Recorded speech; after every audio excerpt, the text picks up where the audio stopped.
Sejengkal itu melahirkan amalan baru. Maka ditetapkanlah ia sebagai penghuni surga.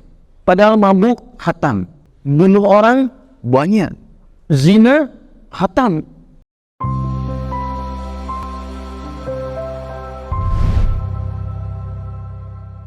Ini diantara asbab turunnya Quran surah keempat, An-Nisa di ayat ke-100. Paling kiri sebelah bawah di mushaf. Dulu ada orang banyak berbuat maksiat, hatam maksiat, berlumur dengan dosa, dia ingin bertobat.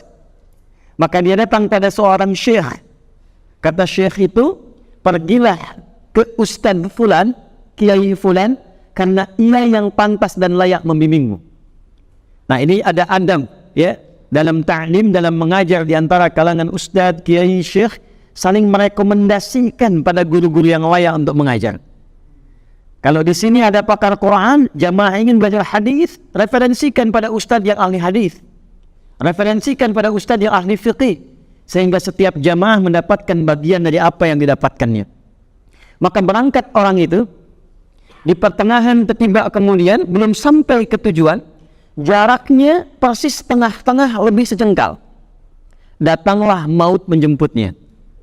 Anda bayangkan, di pertengahan dia berangkat ingin taubat, kalimat taubatnya mendatangkan cinta Allah. Di taubat itu di antara amalan yang mempercepat datangnya cinta Allah. Dalilnya Quran surah kedua Al-Baqarah di ayat 222. Innallaha yuhibbut tawwabin.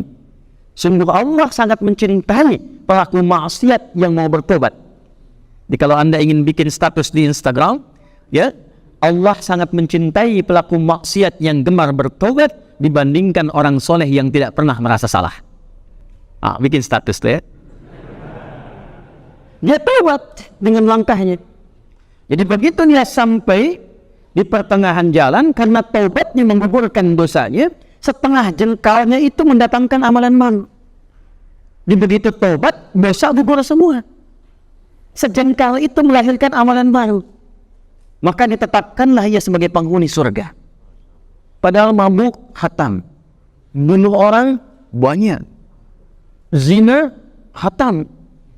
Tapi dengan taubatnya mendatangkan cinta Allah, taubatnya nasuha, amalan cuma sejengkal masuk surga.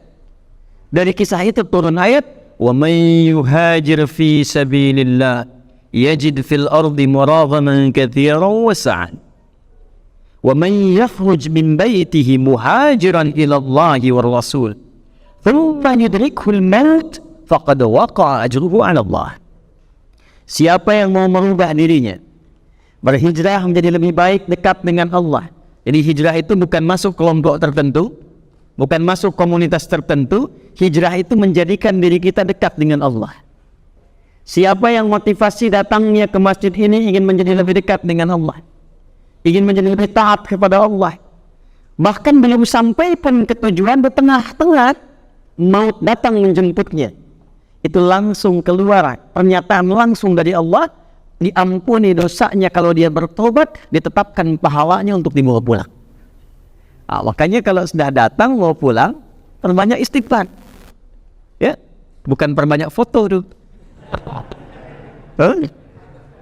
Boleh berfoto, tapi jadikan bagian itu semua untuk membangun ketaatan pada Allah Subhanahu wa Ta'ala.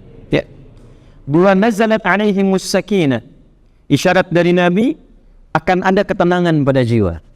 Jadi pengajian yang baik itu majlis yang baik yang bisa memberikan perubahan pada setiap orang yang belajar. Jadi antum datang dengan pulang itu punya perubahan. Datang gelisah, pulang tenang. Datang kurang taat, pulang lebih taat, lebih ingat dengan Allah.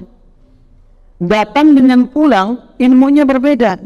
Datang kurang, pulang dapat ilmu. Itulah kenapa tempatnya disebut dengan majlis. Dari kata jalasa. Apa artinya jalasa? Bukan, jangan maksa. Jalasa itu asalnya bukan duduk. Jalasa itu asalnya berpindah dari tempat yang rendah ke tinggi. Berpindah dari yang tinggi ke rendah itu disebut dengan qa'ada namanya. Jadi kalau saya berdiri kemudian saya duduk, itu bahasa Arabnya qa'ada. Perintahnya uq'ud, sifatnya disebut dengan qu'ud. Orang yang tak mampu sholat berdiri, kemudian dia duduk, maka sifatnya disebut dengan qu'udan. Alladzina yadhkuruna Allaha qiyaman wa qu'udan. Fa idza qadaytumus salata fadhkurullaha qiyaman wa qu'udan, bukan wa julusan. Ya, itulah tepatnya istimewanya diksi Al-Quran, menampilkan kata sesuai dengan maknanya. Kalau buatan manusia nggak bisa begitu. Sebab kalau berpindah rendah ke tinggi, Anda dibawa duduk di karpet. Saya minta pindah ke kursi lebih tinggi, maka orang Arab akan mengatakan tafadhal ijlis. Sifatnya julus, tempatnya majlis, jamaknya majalis. Kenapa tempat belajar disebut dengan majlis? Majlis ilmu, majlis ta'lim. Karena ada isyarat dari Quran. Kalau datang ke tempat ngaji itu, mesti mengangkat derajat kita dari sebelumnya yang rendah jadi lebih tinggi. Itulah majlis yang di-share. Itulah majlis yang diluaskan informasinya. Karena merubah keadaan diri kita dari yang rendah menjadi lebih tinggi di hadapan Allah Subhanahu wa ta'ala. Itu yang dimaksud Quran surah ke-58 ayat yang ke-11. Ya ayyuhalladzina amanu, hai semua orang yang beriman tanpa kecuali. Yakni disebutkan 361 kali dalam Al-Quran, memanggil yang dekat, menengah dan jauh. Nidaul qarib, mutawassit wal ba'id. Ayyuha disebutkan 150 kali dalam Al-Quran. Ayyuh yang munada bimakna taukid, menguatkan, ha'nya bimakna tanbih, mengingatkan. Alladzina disebutkan 1080 kali dalam Al-Quran, mencakup besar, kecil, tua, muda, laki-laki, perempuan, lintas batas, tak ada sekatnya. Ketika Allah memanggil orang beriman untuk belajar pengetahuan, kata Allah, hei, aku tak peduli siapapun kalian, laki-laki, perempuan, besar, kecil, tua, muda, sepanjang beriman. Walaupun imannya keadaannya berbeda, ada yang kuat sampai dekat dengan Allah. Jangankan salat fardu, salat sunnah dia kejar-kejar. Subuh jam 4.35 dia bangun dari mulai jam 3:30. Ada yang imannya tengah-tengah. 4.35 dipanggil, 4.35 dia datang. Allahu Akbar, Allahu Akbar. Sudah ada. Ada yang imannya lemah sehingga jauh dari Allah. Dipanggil 4.35 baru tangan 5.34. Itu pun belum ingat salat. Ya.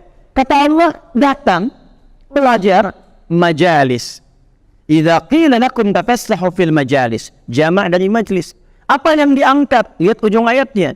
Yarfa'illahu alladhina amanu minkum walladhina utul ilma darajat. Dua. Satu iman, yang kedua ilmu. Jadi antum tuh belajar ngaji, kata Quran pesan pertamanya mesti terangkat derajat di sisi Allah. Bagaimana cirinya orang terangkat derajat itu? Imannya makin menguat. Nih, ngaji itu imannya makin kuat nggak? Makin kenal Allah nggak? Makin kenal Rasulullah tidak? Karena dengan pengajian itu membuat kita lebih dekat dengan Allah, itulah yang disebut dengan majalis. Semangat. Yang kedua, ilmu nambah. Karena kalau iman saja jadi kuat tanpa ilmu, bahaya. Saya tobat ya Allah. Saya akan mendekat kepadamu. Kemarin saya jarang sholat. Besok apa-apa subuh saya hafal 4 rakaat. Nggak bisa. Butuh ilmu supaya mengajarkan kepada kita, membimbing kuatnya iman, mengerjakan amal soleh dengan cara yang benar. Nah, ciri iman itu yang pertama diberikan adalah ketenangan. Iman itu dari kata aman. Ya, alladzina amanu wa lam yalbisu imanahum bidzulmin ulaika lahumul amnu wa hum muhtadun. Orang beriman kalau imannya benar itu kata Allah, maka ciri pertama yang diberikan kepadanya ketenangan dalam jiwanya. Karena itu semua kata iman dalam Al-Quran ketika disandingkan dengan amal soleh itu hasilnya ketenangan.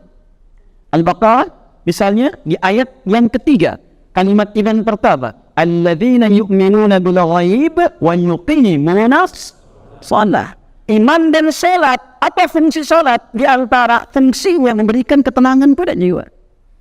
Makanya antum kalau masuk tempat salat saja, masjid tempat salat, itu minum salat sudah tenang. Nggak percaya silakan masuk rumah sendiri dengan masuk rumah Allah ke masjid, tenang mana? Masuk masjid, tempatnya sudah tenang. Karena itu dulu para sahabat mau kerja berangkat dari masjid, pulang kerja mampir ke masjid, supaya yang dibawa ke rumah itu aura masjid lebih tenang.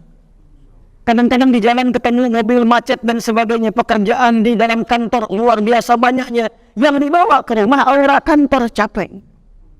Datang ke masjid, sholat 2 rakaat, dapat ketenangan. Dia tawakal kepada Allah. Ya Allah, Engkau perintahkan aku untuk ikhtiar, telah aku kerjakan. Engkau janjikan untuk memberikan rezeki, aku tawakal kepadamu. Tenang ke rumah, tenang.